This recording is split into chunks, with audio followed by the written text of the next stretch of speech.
सतनाम साहिब बंदगी आप लोगों को देखना रामायणी नंबर 9 में सतगुरु कबीर साहब क्या बतलाना चाहते हैं, चलिए जानते हैं। बांधे अष्ट कष्ट नौ सूता, जन बांधे अंजनी के पूता, यम के वाहन बांधे जनी, बांधे सृष्टि कहाँ लोगनी, बांधे देव 33 करोरी, सबरत लोह बंद गौ तोरी, राजा सबरे तुरिया चढ़ी, पंथी सबरे नाम ले बड़ी, अर्थ बिहुना सबरे नारी, प्रजा सबरे भूमि झारी, बंदी मनावे ते फल पावे, बंद दिया सो दे, कहाँ कबीर सो उबरे, जो निष्बासर नाम ही ले। सतगुरु कबीर साहब कहते हैं कि यम काल पुरुष निरंजन ने आत्मा तथा परमात्मा के स्वरूप ज्ञान से विहीन भूले हुए समस्त माया के पुत्र जीवों को अनेक प्रकार के मायिक साधन बंधनों में बांध दिया है। अब उन बंधनों का विवरण करते हैं। प्रथम बंधन तो अष्ट धातुमय जड़ स्थूल शरीर के साथ शब्द स्पर्श रूप रसगंध ये पंच विषय रूप पंच तन्मात्रा और मन बुद्धि चित्त अहंकार ये चार अंतःकरण इन नौ तत्व रूप सूत्र ये संयुक्त सूक्ष्म शरीर से सबको बांध दिया, जिसके कारण किए हुए कर्मानुसार दैहिक दैविक और भौतिक ताप रूपी अनेक प्रकार के कष्ट भोग रहे हैं। इसी प्रकार दूसरा बंधक यह है कि 5 क्लेश अविद्या अस्मिता अभिनिवेश राग और द्वेष तथा रजोगुण सतोगुण और तमोगुण इन 8 कष्टों के भी बंधनों में सबको बांध दिया। तीसरा बंधन ये कि योगादि साधन से कष्टकारक अष्ट सिद्धि और नौ निधि आदि के सूत्र रूप रस्सी में सबको बांध दिया।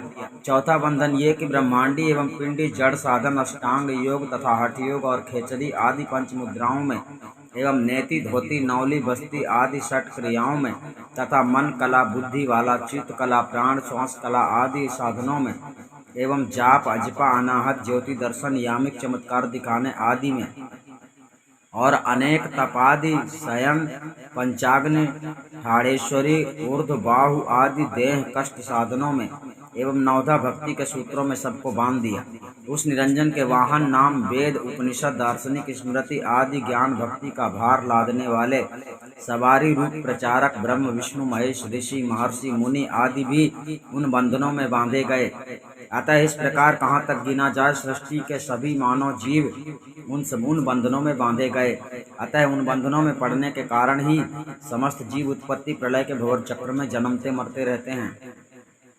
सद्गुरु कहते हैं कि यहाँ तक कहा जाए उन बंधनों में तो 33 करोड़ नाम के स्वर्गीय देवगण भी बांधे गए। जिस देवताओं के विषय में संसार के अज्ञानी लोगों को यह विश्वास है कि स्वर्गीय देवताओं के नाम से यज्ञादि द्वारा पूजन करने तथा उनको स्मरण करने से लोहे की बेड़ी के समान सर्व पाप तथा माया के दृढ़ बंधन टूट जाते हैं। अतः अपने को सर्वप्रधान मानने वाले राजयोगी तथा सन्यासी लोग पिंडी जागृत स्वप्न और सुषुप्त इन तीनों अवस्थाओं को लांघकर आगे ब्रह्मांडी त्रिपुटी के ऊपर साक्षी दृष्टा रूप चतुर्थ तुरीय अवस्था में पहुंचा कर उस निर्गुण निराकार ज्योति स्वरूप ब्रह्म निरंजन को ओम शब्द तथा सोहम शब्द से स्मरण करते हैं तथा अन्य सर्व पंथ संप्रदाय वाले लोग नाम अर्थात राम कृष्ण विष्णु शिव शक्ति देवी सूर्य गणेश एवं खुदा गाड इत्यादि को ये नाम लेकर उन्हीं का स्मरण करते हुए अपने अपने पंथ संप्रदाय को प्रसारित करने के लिए आगे बढ़ने का प्रयास करते हैं। और धनादि पदार्थों से विहीन निर्धन दरिद्र लोग धन के प्रलोभन में अनेक देवों तथा देवी लक्ष्मी आदि का स्मरण करते हैं।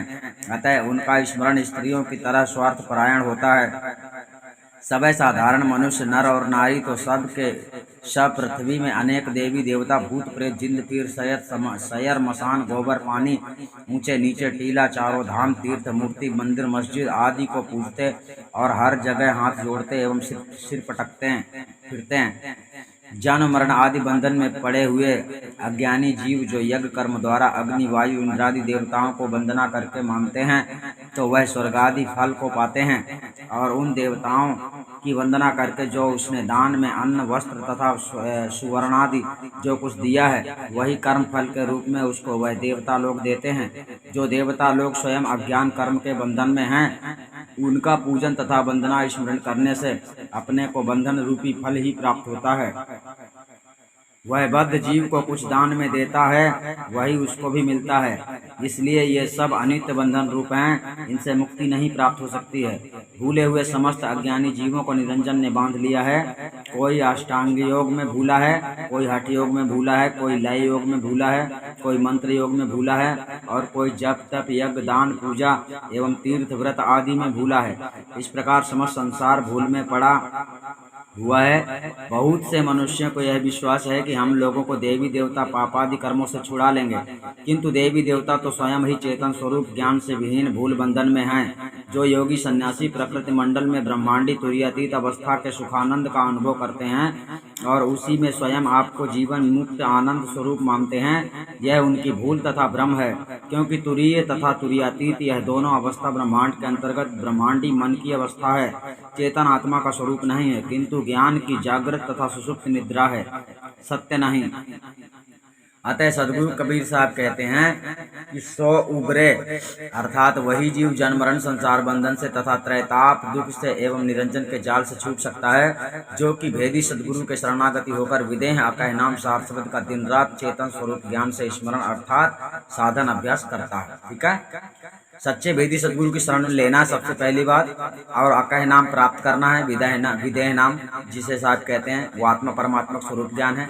ये जब आपको प्राप्त हो जाता है तब आप दिन रात उसमें रमण होते रहते हैं, मतलब उसको परखते रहते हैं, समझते रहते हैं, जानते रहते हैं और सत्य मार्ग पे चलते रहते हैं। आपका साधन अभ्यास चालू रहता है। सतनाम साहिब बंदी आप समझ गए होंगे। हम आपको फिर मिलेंगे।